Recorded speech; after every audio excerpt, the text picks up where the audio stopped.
একজন দীপক দাস নামে একজন ব্যক্তি, উনি স্নান করতে নেমে আর উঠেনি এই বলে অভিযোগ আর কি মানুষ। কোন সময় ঘটনা? ঘটনা ধরুন না আর ঘন্টাখানেক আগে হবে। এটা কোন জায়গা? এটা আমাদের চাকমাঘাট।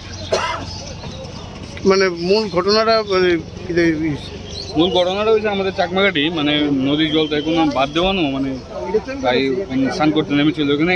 যদি ওখানে থাকেন না, উনি স্থায়ী বাসিন্দা চাকমাঘাট, আগরতলা এখন থাকে। ওনার নাম দীপক দাস। বয়স আনুমানিক 45 হবে। এখন কি ফায়ার সার্ভিস তারা আসছে? হ্যাঁ, ফায়ার সার্ভিস তারা আসছে এবং এই এসে জলে একটু খোঁজাখুঁজি করতেছে, জলে তল্লাশি চলছে। কোন সময় হয়েছে ঘটনাটা আনুমানিক ঘন্টাখানেক আগে হবে।